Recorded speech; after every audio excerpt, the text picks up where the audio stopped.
Morning and welcome to the Mandalika circuit. We are live at the Indonesian Grand Prix, one of the most exotic locations in the entire season. In a few moments we'll move to the main straight to watch the start of the MotoGP race.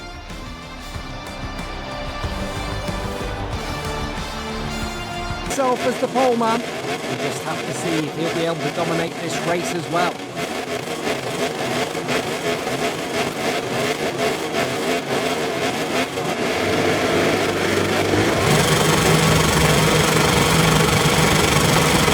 It's lights out and we are racing here in Doha, just like he did last night. Martin absolutely smashes the start from pole position. He's going to get the whole shot into turn one. Pakai trying to go around the outside, the long way around to the first corner on Brad Binder, who's up in a second place, just as he was in the sprint here last night. Pakai now trying to fight through on Binder into turn two for P2, and he's going to make it through the World Champ. Surely they touched on the exit there. Pakai comes out the better of it, up in a second. And straight onto the back of Jorge Martin as the World Champion goes straight into the lead. Both KTMs rocket to get off the line. Binder's third, Miller is up into the top six. Pakai means business on the first lap of 2024. Brilliant, super aggressive by the World Champ. He backs that factory Ducati into turn six. This is aggressive. I've seen Pakai on the opening lap of the Grand Prix for quite some time. He knew he could not let Martin get away or get into his rhythm at the front. He's so good at leading and managing the pace, isn't it, ahead of the Grand Prix? But Pakai has executed his plan A to perfection. That was brilliant a statement, wasn't it, from the reigning world champion?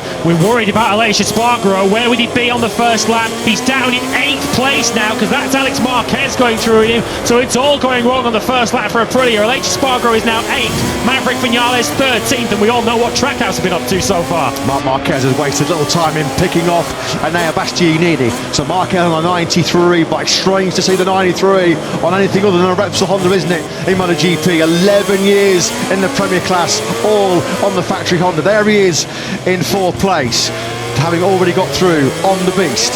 That's Gian Antonio taking Jack Miller, who's once again made a good start and starting to go backwards. Alex Marquez through on the Australian, who's now back to 7th place. That will be 8th because they're all ahead of Aleix Espargaro, who's now 9th, with Pedro Acosta right behind him. Sensational first lap then for the world champion Pecco Bagnaia. He comes over the line leading lap 1 of 21 here in Qatar. Binder's going for it on the inside of Jorge Martin. He's got the slipstream. He's so confident in the front end, the turning and braking of this year's RC16. It's Miller. Jack Miller's bailed out in turn 1. He went backwards, unfortunately, with an anti-wheelie problem on the electronics last night in the sprints, and he's going to be furious about that. Miller then rejoins the race right at the back of the pack, but Binder on the charge yet again. Acosta straight to the inside of the beast, and he's hit to the top 6. Oh, love it. Absolutely brilliant. This is unbelievable by the Moto3 and Moto2 world champion. He's 19 years of age, ladies and gentlemen. First Grand Prix MotoGP. He's signing his way through the best in the world here. He's the only rider in the 152s at the moment, is Pedro Acosta. The pace is about a second a lap slower than we saw last night. Pakai is doing 53.1s at the front of the field, at 52.9 from Pedro Acosta.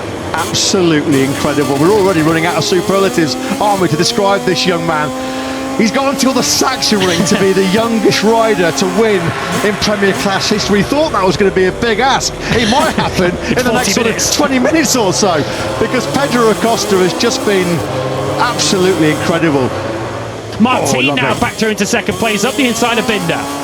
That was the textbook move, wasn't it, by Martin going through turn 10. Beautifully done. Loving the work there of Martin. That was a classic move. Further back then there's Acosta. He's going to be surely through on Alex Marquez sooner rather than later. Well, the first rider that Pedro Acosta actually passed in his MotoGP career had to be, didn't it? 8-time world champion Marc Marquez right at the start of that hectic sprint here last night. This is going to be mouth-watering, isn't it? Very soon, if Acosta can make it through on Alex Marquez. It's the old master, isn't it? The 8 times world champion. Here he goes, wasting precious little time on the inside of Alex Marquez. He's now in a Marquez sibling sandwich, isn't he, Pedro Acosta?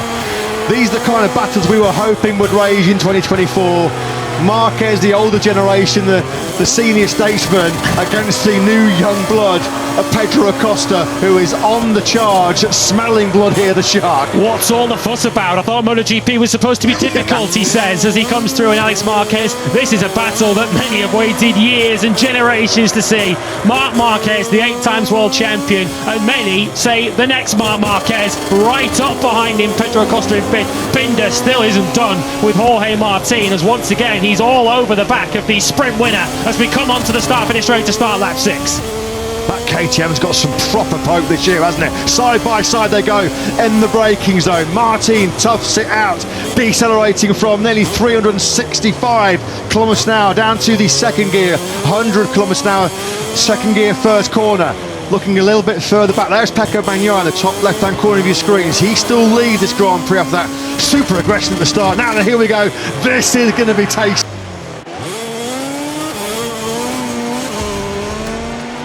A long race weekend comes to a close with the end of the MotoGP race. Let's have a look at the race results, and then we'll see you in a moment for the podium ceremony.